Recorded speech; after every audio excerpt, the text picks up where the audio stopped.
Welcome to Behind the Line, where we pull back the curtain on the challenges facing first responders and frontline workers. The work you do is unique, and so are the stresses that go with it. Join me as we tackle key issues to reduce risks for burnout, and as we work to support you in doing the job you love without sacrificing being the kind of person you want to be. Hey there, and welcome back to Behind the Line. I'm your host, Lindsay Faas. If you're new to Behind the Line, what you should know about me is that I'm a clinical counselor specializing in trauma therapy. And after over a decade working with first responders and frontline workers around issues like burnout, compassion fatigue, PTSD, and related OSIs, I've become a passionate wellness advocate and educator for those who sacrifice so much for our communities out on the front lines. Behind the Line is a place for us to talk about the real life behind the scenes challenges facing you on the front lines. I created this podcast with the hope of bringing easy access to skills for wellness, allowing you to find greater sustainability both on the job and off. I'm so glad that you're back with me as we continue our series on detangling identity and head into today's topic on crafting control. I have a hunch this topic might draw more listeners than others, because who doesn't want to feel more in control?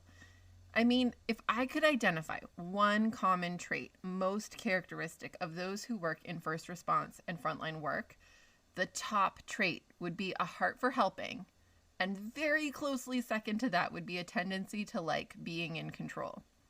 Some might call it having a type A personality. Others might say that it's a get-her-done kind of attitude. Whatever we might characterize it as, many who work in first response and frontline work tend to excel in situations where they get to run the show, or thrive in spaces where their deep knowledge and training get to shine through to make chaotic situations seem totally handled. The challenge with the kind of work you do is that while it draws people who enjoy feeling in control, it's an unending stream of out-of-control mess. Whether it's the calls or the work-related risks or the organizational dynamics, there is so much that happens that is not in our control. So what do you think that means when we've enmeshed our sense of identity, our sense of self, with our work? U.S. Marine Corps veteran and behavioral scientist Dr. Kevin Gilmartin wrote the book, Emotional Survival for Law Enforcement, and summarizes this so well. He says, quote, "If the job becomes your life and you don't control your job, then you don't control your life." End quote. Nailed it. I said during last week's episode that your work is a really important part of who you are. But the key is remembering and being intentional about keeping it a part, a portion, just a piece. Think of it like a pie chart. Work is a valuable piece of who you are. It says something about you, that you do what you do. But if the piece of the pie chart your work occupies is the biggest slice of the pie, or outweighs the amalgamation of several other slices of the pie, then your balance is out of whack, and you need to go back to last week's episode to take a look at how you rebalance it.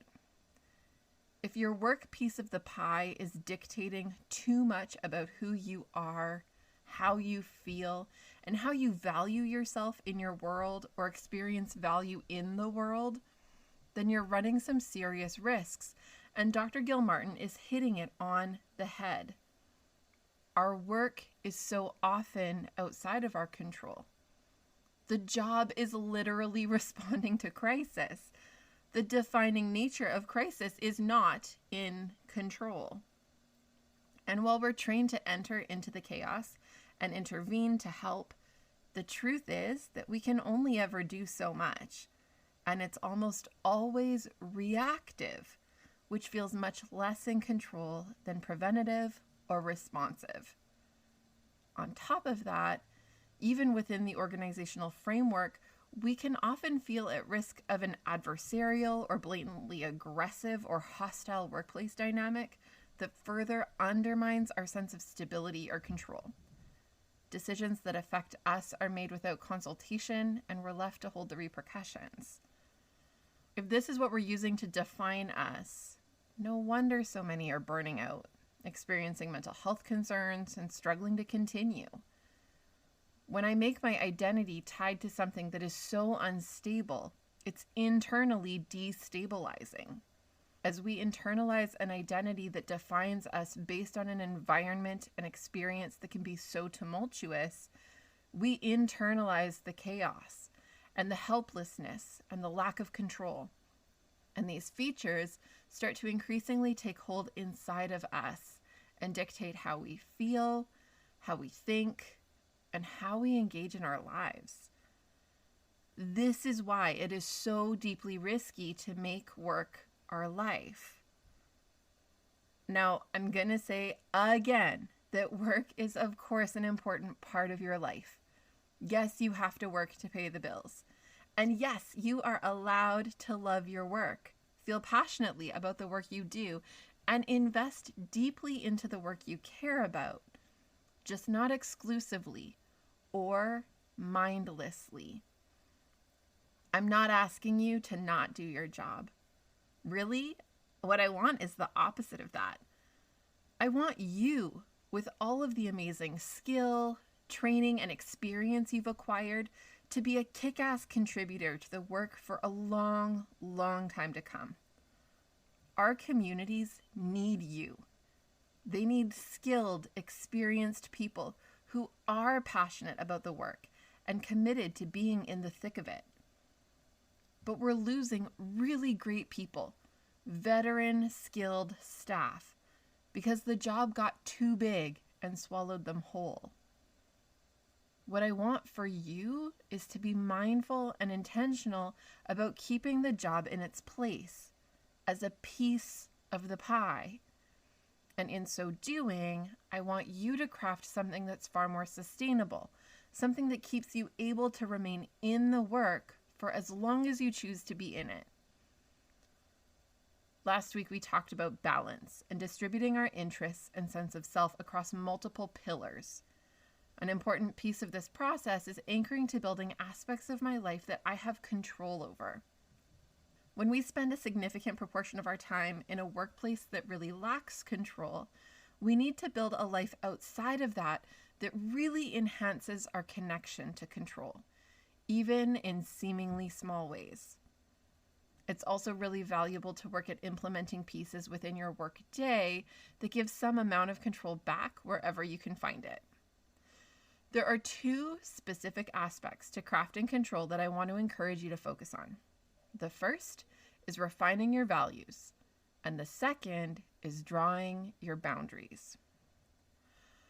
When it comes to refining your values, it's really a matter of taking the time to step back from the autopilot nature of life to really dig in and be intentional in thinking about what matters to you most. Life has a tendency to get us caught up in the moment-to-moment of the daily grind. We can get hung up in some of the survival mode that life calls us into. We're busy, work life, home life, fixing the leak in my house or taking my car in for the weird noise it's been making, visiting that ailing family member, getting that call out of the blue that says my pet needs surgery or someone I care about is leaving their spouse. Life doesn't stop lifing. The pace is high and we get caught in the current of it. It's not that we intentionally fall out of living into our values, it's that we lose track of time. But then, before you know it, we have lived a life of reaction to whatever has come at us any given minute, feeling out of control and left with that funeral question we asked last week. What would you want people to remember or say about you at your funeral? We get to that point without the time left to cast a different kind of vote for how people will talk about and remember us. When we can make the time, prioritize the space to get clear about our values and to re-clarify them on a semi-regular basis, we're more likely to shape choices that allow us to live into our values even when life keeps lifing. When you're working to refine your values, I want you to think about where in your life you have experienced a sense of control. Think back as a child or teen, as a young adult, all the way to this time in your life. When have you felt like your best self? What kinds of activities or interests brought this out in you? Where did you feel like you were owning life? What are your greatest skills? Where do you shine? And who are the people who bring the best out in you? Inventory the answers to these questions, along with that most central question that we raised last week. What would you hope that people would remember about you or say about you at your funeral? What characteristics about who you are and how you are in your life do you hope make the greatest impact on the world and those in your life? These are your values. These are the spheres of control for you. Identifying these and taking time on a semi-regular basis to reevaluate your values and how you're going about living into them is the single most important thing you can do to help build a sense of control in your life. And in crafting an increased sense of control, we help protect ourselves from the impact of the areas in our lives where we experience reduced control, like our work. As you identify your values, try to get creative in thinking about how you can connect to these. It may not be the same, and it may not be perfect, but aim for close approximations. For example, one of the areas in my life where I've experienced a high degree of control and feeling in my element has been while dancing. As a kid, I was a highly competitive dancer and later taught highly competitive dancers to pay my way through university. As a child, I didn't feel good at very much, but dance was easy for me. It felt natural. It felt like the only place I really belonged. And for much of my life, it has been a central aspect of my coping.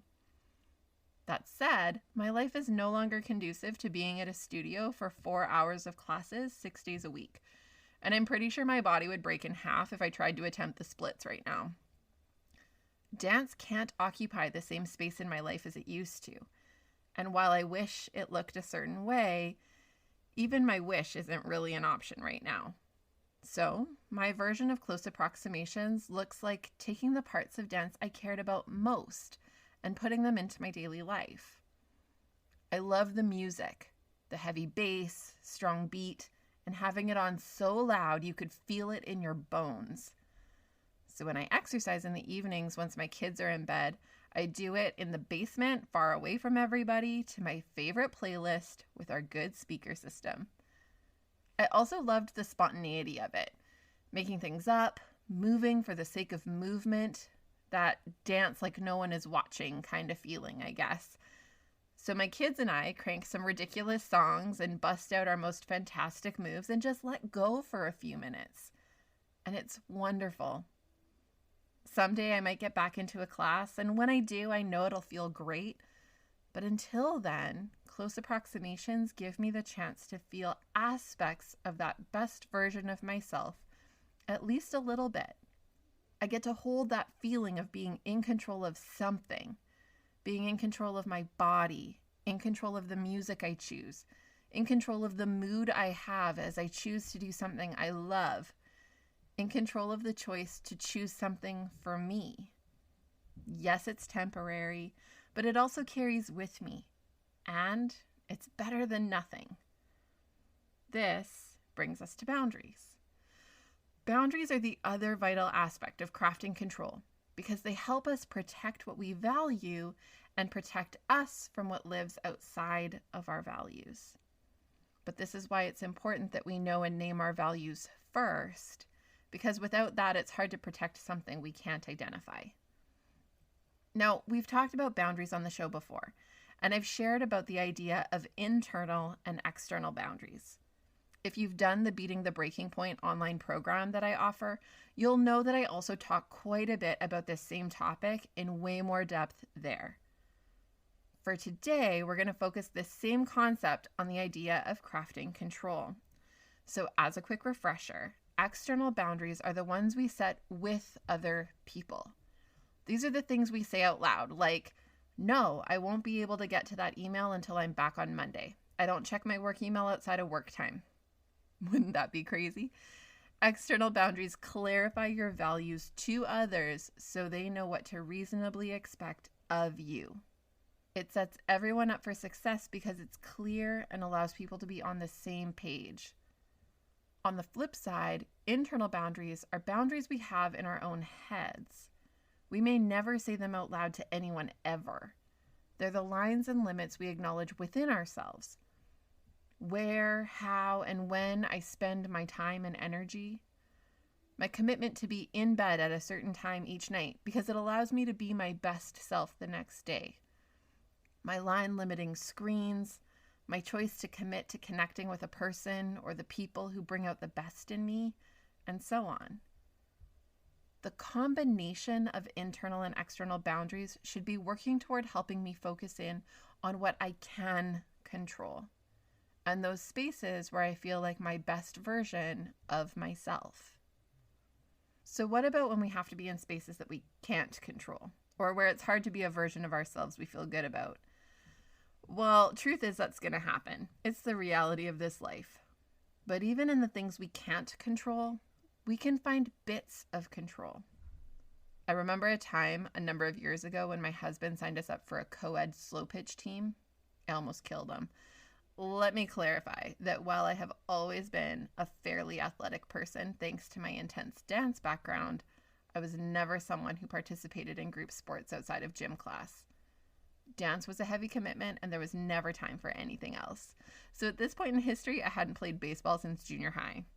I didn't even own a glove. So, feeling very not in control of this, I took control of the things I could. I went out and bought the pinkest pink glove I could find. Right or wrong, I figured it would shape people's perceptions of me walking on the field. I figured the girl with the hot pink glove likely wouldn't be taken too seriously. Open with low expectations. It totally worked too. I worked hard and practiced and improved, although I was never particularly good. I could do what needed doing. I controlled what I could. I controlled my actions and practicing and trying my best. I controlled shaping expectations placed on me right from the get-go. And I controlled my mindset, choosing to own that I'm not good at this, but I value being someone who tries and who puts in the work even when it's hard. I don't value baseball, but I do value being seen as someone who's willing to risk and try things. While the activity was not something where I shone, some of my values really got to shine. My character of being a good sport no matter what and trying hard, that did shine, and I was proud of that. When you think about your work and the ways it invites you to over-identify with it, try to work at detangling the job title from your identity, but allow yourself to connect to the characteristics about you that you love and value in you, that your profession highlights or allows to shine. And as you do that, look for places in your life outside of the job where those characteristics can also shine, so that you're building a life that includes your job, but not exclusively your job as defining of you. Keep asking, who am I? Keep connecting with the question of who you want to be remembered as.